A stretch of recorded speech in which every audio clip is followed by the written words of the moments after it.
நமது இந்து மத வழிபாட்டில் மிக முக்கியமானது கோபுர தரிசனமாகும்.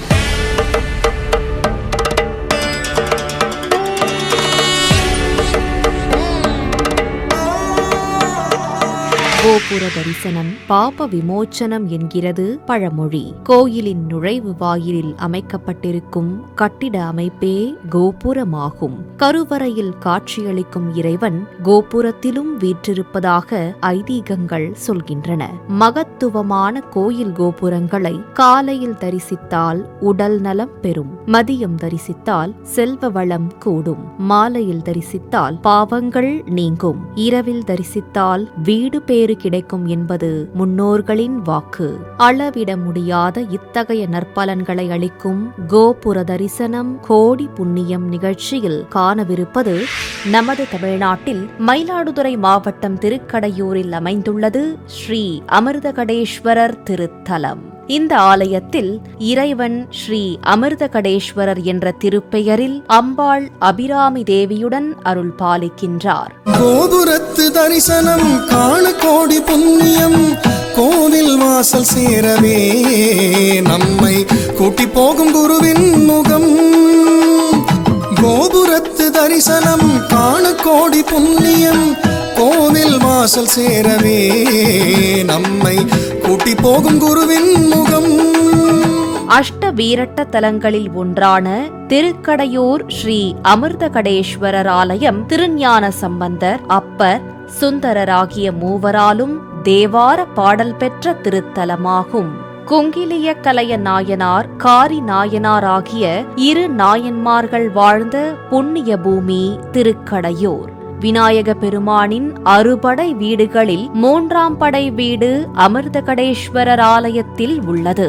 கள்ளவாரண பிள்ளையார் என்ற பெயரில் இத்தலத்தில் பிள்ளையார் அருள் பாலிக்கின்றார். தனது தலை சிறந்த பக்தனான மார்க்கண்டேயருக்காக சிவபெருமான் யமனை எதிர்த்தது இத்தலத்தில் என்பது ஐதீகம். தை அமாவாசை திதியன்று அபிராமி அம்பிகையின் முக அழகை தரிசித்துக் கொண்டிருந்த அபிராமி பட்டர் சரபோஜி மன்னனிடம் இன்று பௌர்ணமி நாள் என கூற, இதனால் கோபமுற்ற மன்னனிடம் இருந்து தன்னை காக்குமாறு அம்பாளை நோக்கி அபிராமி பட்டர் அபிராமி அந்தாதி இயற்றியது இத்தலம் ஆகும். தனது பக்தனை காக்க வந்த அபிராமி தேவி தனது காதில் இருந்த தண்டை ஒன்றை கழற்றி வானில் வீச அது பௌர்ணமியாய் ஜொலித்ததாம். அமாவாசை நாளை பௌர்ணமியாக்கிய அம்பாளின் அற்புத திருவிளையாடல் நிகழ்ந்த சிறப்பு வாய்ந்த தலம் திருக்கடையூர் திருத்தலமாகும். பல்வேறு சிறப்புகளை பெற்று என்றென்றும் பொலிவுடன் விளங்கும் திருக்கடையூர் ஸ்ரீ அமிர்தகடேஸ்வரர் ஆலயத்தின் மேற்கு ராஜகோபுரம் சோழர்களின் ஆட்சி காலத்தில் 12ஆம் நூற்றாண்டில் கட்டப்பட்டதாக சொல்லப்படுகின்றது. 7 நிலைகளுடன் 9 கலசங்களை கொண்டு அதி அற்புதமாக அருள் பாலிக்கின்றது இந்த ராஜகோபுரம். பண்டைய தமிழர்களின் கட்டிடக்கலையை உலகிற்கு பறைசாற்றும் விதத்தில் எண்ணற்ற சிற்பங்களுடன் ஓங்கி உயர்ந்து உன்னதமாக காட்சியளிக்கின்றது திருக்கடையூர் திருத்தலத்தின் ராஜகோபுரம். எல்லையில்லா புகழ் கொண்ட இறைவனின் அருளை 8 திக்கும் பரப்பி வரும் திருக்கடையூர் ஆலயத்தின் ராஜகோபுர தரிசனம் மகத்துவமான மங்கள தரிசனம் என்றால் அது மிக இல்லை. கோபுரத்து தரிசனம் காண கோடி புண்ணியம், கோவில் வாசல் சேரவே நம்மை கூட்டி போகும் குருவின் முகம். கோபுரத்து தரிசனம் காண கோடி புண்ணியம், கோவில் வாசல் சேரவே நம்மை கூட்டி போகும் குருவின் முகம். கோபுர தரிசனம் கோடி புண்ணியம். ஆம், தனித்துவம் மிக்க மகத்துவமான இந்த கோபுர தரிசனம் மன அமைதி, உடல் நலம், நல்லெண்ணம், பாவ விமோச்சனம் ஆகியவற்றை அளித்து இறைபக்தி துணையுடன் வாழ்வில் அனைத்து செல்வங்களையும் நமக்கு வாரி வழங்கிடும் என்பது தொன்னம்பிக்கை. சிறப்புமிக்க திருக்கடையூர் ஸ்ரீ அமிர்தகடேஸ்வரர் ஆலயத்தின் ராஜகோபுர தரிசனம் 8 திக்கும் இறையருளை வழங்கட்டும். எப்பொழுதும் இன்பத்தை எந்நாளும் அருளட்டும்.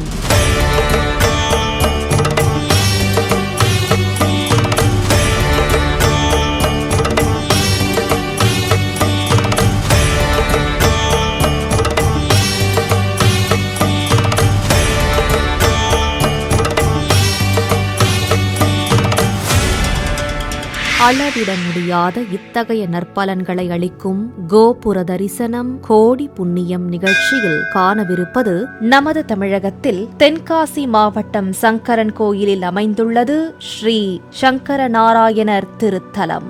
இந்த ஆலயத்தில் இறைவன் ஸ்ரீ சங்கரலிங்க சுவாமி என்ற திருப்பெயரில் தாயார் கோமதி அம்மனுடன் அருள் பாலிக்கின்றார். உக்கிரபாண்டியன் என்ற மன்னனால் கட்டப்பட்ட இந்த திருத்தலம் சைவ வைணவ மார்க்கங்களின் புனித தலமாக போற்றப்படுகின்றது. கோபுரத்து தரிசனம் காண கோடி புண்ணியம், கோவில் வாசல் சேரவே நம்மை கூட்டி போகும் குருவின் முகம். கோபுரத்து தரிசனம் காண கோடி புண்ணியம், கோவில் வாசல் சேரவே நம்மை கூட்டி போகும் குருவின் முகம். முன்னொரு காலத்தில் சங்கன் பதுமன் என்ற இரு நாக அரசர்களிடையே சிவபெருமான் பெரியவரா அல்லது மகாவிஷ்ணு பெரியவரா என சந்தேகம் எழுந்ததாம். இதற்கு சரியான விடை தேடி இருவரும் கோமதி அம்மனிடம் முறையிட இறைவனின் முழு வடிவத்தை உலகம் உணர வேண்டுமென அம்மன் சிவபெருமானிடம் வேண்டுகோள் வைத்து தவம் இயற்றினாராம். அப்போது ஈஸ்வரன் சிவனும் திருமாலும் இணைந்த வடிவில் சங்கர நாராயணராக காட்சியளித்தாராம். ஹரியும் சிவனும் ஒன்று என உலகமறிய இறைவன் தோன்றிய ஆடி மாத உத்திராட நாளில் ஆடி தபசு எனும் விழா மிக பிரம்மாண்டமாக பன்னெடுங்காலமாக சங்கரன் கோயில் ஆலயத்தில் கொண்டாடப்படுகின்றது. பெருமாள் ஆலயங்களில் நடத்தப்படும் வைகுண்ட ஏகாதசி திருவிழா சங்கரன் கோயில் திருத்தலத்தில் மிகச் சிறப்பாக கொண்டாடப்படுகின்றது. வைகுண்ட ஏகாதசி அன்று மகாவிஷ்ணு அனந்த சயனத்தில் எழுந்தருளி ரதவீதி சுற்றி வருவார். அன்று ஆலயத்தின் வடக்கு பிரகாரத்தில் உள்ள சொர்க்க வாசல் திறக்கப்படும்.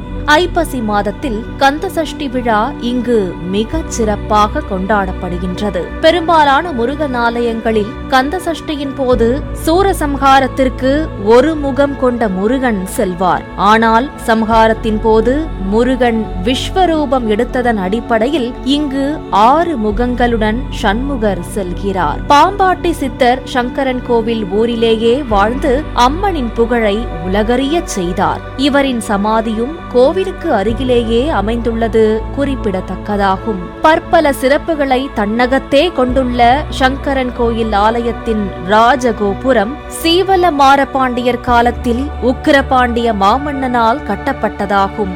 9 நிலைகளுடன் 9 கலசங்களை கொண்டு மிக பிரம்மாண்டமாக காட்சியளிக்கின்றது சங்கரன் கோயில் ராஜகோபுரம். 1000த்திற்கும் மேற்பட்ட சுதை சிற்பங்களுடன் கண்களை கவரும் விதத்தில் ராஜகோபுரம் அமைந்துள்ளது. 125 அடி உயரமுள்ள இந்த ராஜகோபுரம் பல மைல்களுக்கு அப்பாலிருந்து பார்த்தாலும் ஓங்கி உயர்ந்து மிக பிரம்மாண்டமாக காட்சியளிக்கின்றது. ஹரியும் ஹரனும் ஒன்றாக அருள் பாலிக்கும் சங்கரன் கோயில் ஆலயத்தின் ராஜகோபுரம் இறைமையின் இன்றியமையாத தத்துவம் என்றால் அது மிக இல்லை.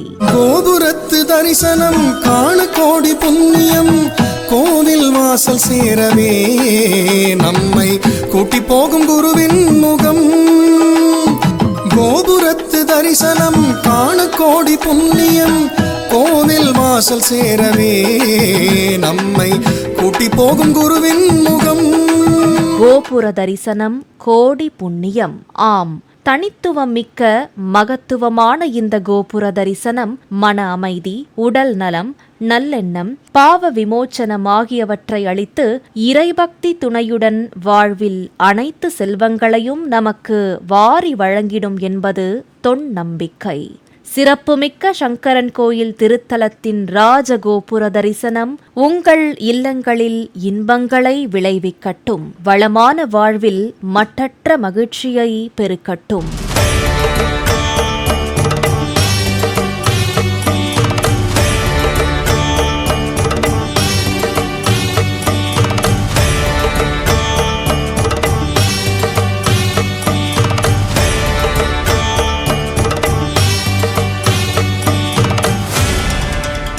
அளவிட முடியாத இத்தகைய நற்பலன்களை அளிக்கும் கோபுர தரிசனம் கோடி புண்ணியம் நிகழ்ச்சியில் காணவிருப்பது நமது தமிழகத்தின் மதுரை மாவட்டத்தில் அமைந்துள்ளது திருமாலிருஞ்சோலை என்று அழைக்கப்படும் அழகர் கோயில். கோபுரத்து தரிசனம் காண கோடி புண்ணியம், கோவில் வாசல் சேரவே நம்மை கூட்டி போகும் குருவின் முகம். கோபுரத்து தரிசனம் காண கோடி புண்ணியம், கோவில் வாசல் சேரவே நம்மை கூட்டி போகும் குருவின் முகம். அழகர் கோயில் ஆலயத்தில் மூலவர் அழகர், அழகிய தோளுடையான், சுந்தரபாகு என்ற திருப்பெயர்களில் ஸ்ரீ சுந்தரவல்லி தாயாருடன் அருள் பாலிக்கின்றார். இந்த ஆலயம் உற்சவர் கள்ளழகர் பெயரிலேயே அழைக்கப்படுவது தனி சிறப்பாகும். ஆழ்வார்களால் மங்களாசாசனம் பாடல் பெற்ற அழகர் கோயில் 108 திவ்ய தேசங்களில் ஒன்றாகவும் அதிக பாடல்களில் போற்றப்பட்ட 3வது திவ்ய தேசமாகவும் விளங்குகின்றது. அழகர் கோயில் ஆலயத்தின் சித்திரை திருவிழா உலக புகழ் பெற்றதாகும். மதுரை மீனாட்சியம்மன் சொக்கநாதர் திருக்கல்யாணத்தை காண மதுரைக்கு செல்லக்கூடிய கள்ளழகருக்கு தல்லாகுளத்தில் எதிர் சேவை, வைகை ஆற்றில் இறங்குதல் நிகழ்வு, வண்டியூர் கோயிலுக்கு எழுந்தருளல் மற்றும் தசவதார சேவை என மதுரையே களை கட்டும் முக்கிய விழா சித்திரை மாதத்தில் நடைபெறுகின்றது. அழகர் மலை அடிவாரத்திலிருந்து சுமார் 2 கிலோமீட்டர் உயரத்தில் முருகனின் அறுபடை வீடுகளில் 6ஆம் படை வீடான பழமுதிர்ச்சோலை ஆலயம் அமைந்துள்ளது. அதற்கு மேல் 1 கிலோமீட்டர் தொலைவில் ராக்காயி அம்மன் கோயிலும் நூபுர கங்கை நீரூற்றும் அமைந்துள்ளன. அழகர் கோயில் மற்றும் மலையை கருப்பண்ணசாமி காவல் காப்பதாக ஐதீகம். அழகர் மலையில் உள்ள 18 படிகளின் மீது நின்று காவல் தெய்வமாக கருப்பண்ணசாமி அருள் பாலிக்கின்றார். அழகர் கோயில் திருத்தலத்திற்கு பாண்டிய மன்னர்கள், விஜயநகர மன்னர்கள், மதுரை நாயக்க மன்னர்கள் ஆகியோர் பல்வேறு திருப்பணிகளை செய்துள்ளனர். அழகர் கோயில் ஆலயத்தில் அழகுக்கு அழகு சேர்க்கும் விதத்தில் அமைந்துள்ள கோபுரங்கள் கண்களை கவரும் வகையில் அமைக்கப்பட்டுள்ளன. அழகர் கோயில் ஆலயத்தின் ராஜகோபுரம் கிருஷ்ணதேவராயரால் அமைக்கப்பட்டதாக சொல்லப்படுகின்றது. 7 நிலைகளுடன் 7 கலசங்களை கொண்டு காட்சியளிக்கும் ராஜகோபுரத்தில் எண்ணற்ற அழகிய சிற்பங்கள் காட்சியளிக்கின்றன. திருக்கோயிலின் பிரதான நுழைவு வாயிலில் அமையப்பெற்றுள்ள தொண்டைமான் கோபுரம் செலுவத்தூருடையார் காலிங்கராயர் என்பவரால் 13ஆம் நூற்றாண்டில் பாண்டியர்கள் ஆட்சி காலத்தில் கட்டப்பட்டதாக சொல்லப்படுகின்றது.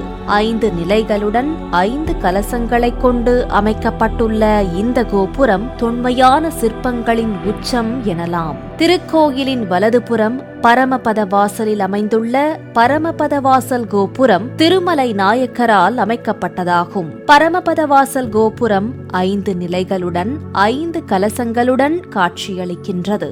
இயற்கை எழில் கொஞ்சும் இறைவனின் இருப்பிடமான அழகர் கோயில் ஆலயத்தில் அமைந்துள்ள கோபுரங்கள் காலம் காலமாக கள்ளழகரின் அருள் மணத்தை அவனியெங்கும் வீசி வருகின்றன என்பது உண்மையிலும் உண்மை.